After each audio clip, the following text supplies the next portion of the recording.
Hi everyone, it's Wednesday Warriors and it's me, Arielle. And this week I'm going to be talking about cultivating confidence.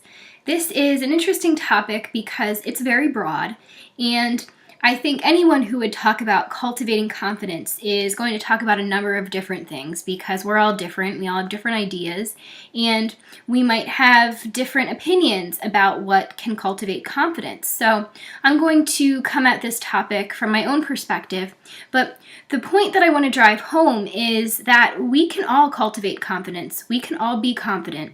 We all have that ability.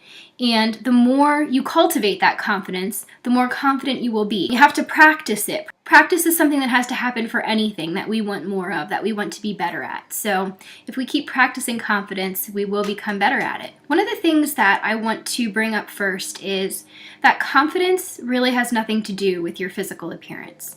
So many people think that it does. They think that if someone is attractive, someone has, good skin or good hair or pretty features or the right clothes, the right body type, whatever that right is, people think that if you have those things, you're automatically going to be confident.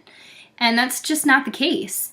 It is easy for people who don't consider themselves attractive or having the right body type or the right clothes to think, well, if I had all of these things, then I know I could be confident. And maybe those things would make you more confident. I mean, we've all heard stories of people who have a makeover and suddenly they have more confidence, or they lose a lot of weight and suddenly they have more confidence, or they get a whole new wardrobe and suddenly they have a lot more confidence. So I'm not saying that those things don't sometimes factor into the confidence that we can tap into, but it's not really about that. And it's really hard to separate those things. It's really hard for people to believe that confidence has nothing to do with the way you look, but it doesn't. I mean, that would mean that people who are blind and can't see what they look like and can't see other people would be devoid of confidence because they have no idea that they are attractive or unattractive. Confidence is about the person you are inside. And I know when we start talking about that person that's inside, that it sounds very cheesy. It has that really cheesy feeling, and it's like I'm giving you lip service. I'm blowing smoke. I'm just talking about things that aren't really real but sound good. But I don't like that. I don't blow smoke. I don't like to just talk about things that sound good if I don't believe in them. So I wouldn't lie to you. I don't really have anything to gain from it.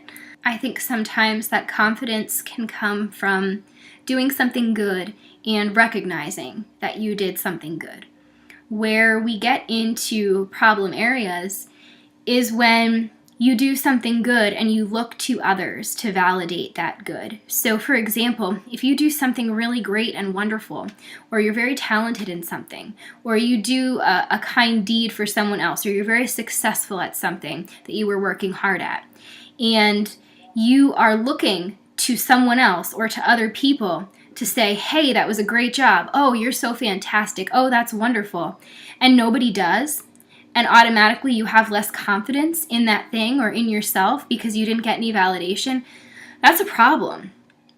We have to stop looking to society, to our teachers, to our parents, to our significant others, to our friends, to the internet, to the world at large for that validation. It's great when we get that validation. That's wonderful. It feels like a lot of your hard work was maybe paying off. It feels like you're recognized. You're getting, the recognition that you deserve. But if people don't give you that, it doesn't mean that you didn't do a good job. It doesn't mean that. You have to be those other people. You have to say, you did a great job. It doesn't matter if anyone else notices, as long as you notice. And confidence comes from that. Because anything else, as confident as you might feel, anything else that is derived from what other people say or think about you is false confidence. And what that means is that it will slowly trickle away and it will dissipate and it will dissolve if those compliments or those validating words stop coming. And that's just silly, because if you were alone on an island and you couldn't see what you looked like and you didn't have any other people living with you, you don't want to be this mess of a person who has absolutely no confidence, no self-esteem, and just sits in a ball crying her eyes out. It shouldn't have to do with other people. It should only have to do with you and the way you feel. If you feel fulfilled, if you feel content, if you feel like you've done something good and right and you're happy with that.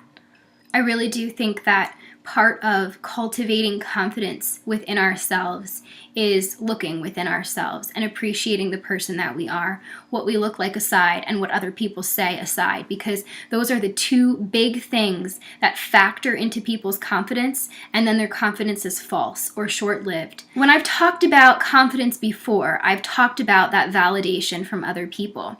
And I've talked about how to stop doing that, how to stop seeking validation from other people, and to let your own thoughts and your own words be enough. A lot of people seek validation from others, but especially many people with eating disorders seek that validation from others. It's as though their own opinions just aren't valid enough. So we seek to be what we think will bring us praise from other people. And even if we don't think that that's what we're doing, a lot of the time it's what we're doing. We're all guilty of that. I'm guilty of that. Part of it is human nature. Part of it is that ego. Part of it is that we want to boost our own confidence. So maybe it's for a good goal, but the way we're going about it is all wrong. So what happens is many of us do great things and think, hey, I did a pretty good job. And then automatically think our own thoughts of validation are not good enough. What happens is that accomplishing things can be really tough if you are constantly looking for validation from other people. So you have to remember, it matters most what you think and how you feel. So I came up with a way of coping. And this is something I did years and years ago when I was struggling with building that inner confidence and constantly seeking validation from other people, even if it was people I loved and cared about and respected and who respected me and loved me in return. No matter how well I think I've done at something, no matter how much I think I have accomplished, or no matter how much I know that my accomplishment is a good one, I continually seek validation from others. That's the problem at hand, okay? And if you're a people pleaser, like I was, and still sometimes am, to be perfectly honest, then you want to be the best. You want to feel good. So it sounds completely strange, but try to think of yourself as multiple people for a few minutes each day or whenever you have accomplished something and are seeking that validation. However small the accomplishment might be. It can have to do with school, it can have to do with work, it can have to do with eating a meal, it can have to do with cleaning your house, it can have to do with organizing something. It can have to do with sending that email you needed to send for a week and you finally did it.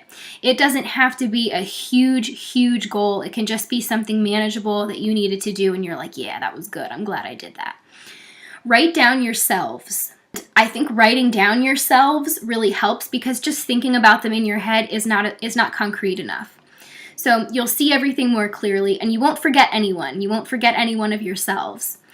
So what I used as an example of myself was me, the writer, me, the caseworker, me, the wife, me, the daughter, me, the sister, me, the friend, me, the artist. Those are just some examples, but that's several examples right there. But you're going to think of all your different personas, all your different roles. And if you can figure out all of the things that you are, just make them separate selves for a moment. And then try to see them all in their own light. Let them be separate and become more than one entity. And then think about and see how each of them would react to your current achievement or accomplishment. What would me, the writer, think about this? What would me, the caseworker, think? What would me, the daughter, think about this? And it will be and feel a lot like validation from others, but it will really be validation from yourself. And it'll feel like you're getting all of this validation from different pieces, different people, different roles, but it's all you. And really, what I'm trying to say is that you are the essence of any of your own accomplishments. And it's only natural and proper that your own opinion matter most. The trick is that it's different than just thinking, well, I think I did okay. I think I did pretty good. Since we all know that the I doesn't always seem like enough validation. It's just that we always get in that trap that the I think doesn't feel like enough. We're always seeking it from somewhere else, whether it be this void of society, and what we're thought of, or whether it be specific people in our lives, like parents or friends. So by making the I multiple people, you can feel a lot better in certain cases. And I think really, even if you don't implement this on a regular daily basis, or a few times a week or a few times a month, it is a really good exercise to practice every now and then. And just by doing so, you're going to start to feel more and more appreciative and accepting of your own thoughts and opinions. And that's going to boost your self-confidence. And that's going to keep cultivating that confidence. And confidence is not the same as being conceited, being full of yourself, being self-centered. It's not the same as that. And that's where people get confused. And that's why they feel like sometimes confidence is a bad thing if they're cultivating it. So don't get into that trap. But so now I think that I'm a lot more confident at 29 than I was at 20. And I think that part of the reason is, the learning and growing that anyone does, but also just really trying to stop seeking validation from other people. But I wasn't always this way. I wasn't always a confident person. I was the antithesis of a confident person. And I know that in the past, people have said things to me like, how could you have no confidence? You're pretty. Or how could you have no confidence? You're thin. And there's all sorts of ready answers. But as I said at the beginning of this video, confidence isn't about the way you look. Certainly it is a factor some of the time, but it's another trap that we get into. Confidence comes from a place inside of us. And as I said, people who don't have any sight, they can still be confident, and they have no idea what they look like and no concept of what attractiveness would be. There's so much more to a person than nice hair, nice skin, makeup, clothing, physique. And I don't know about you, but I don't want to just be that. This that you see is my shell. And all the really cool, awesome stuff is inside of that shell. And I would much prefer that you tell me you're so kind or you're very smart rather than you're pretty. I know that to a certain extent, it's always going to feel good to get a compliment about the way that we look.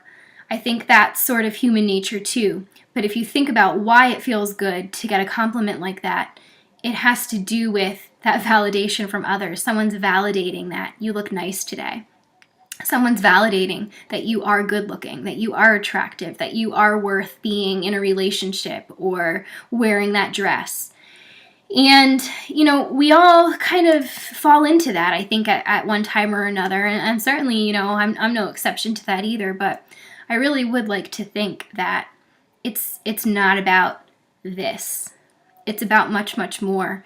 And truly, that's where my confidence comes from. It doesn't come from the way I look. It doesn't come from the way I dress. It doesn't come from all of that stuff. It doesn't come from how much I weigh. It comes from the me that exists inside. I hope you have a great week, everyone. I'll see you next time.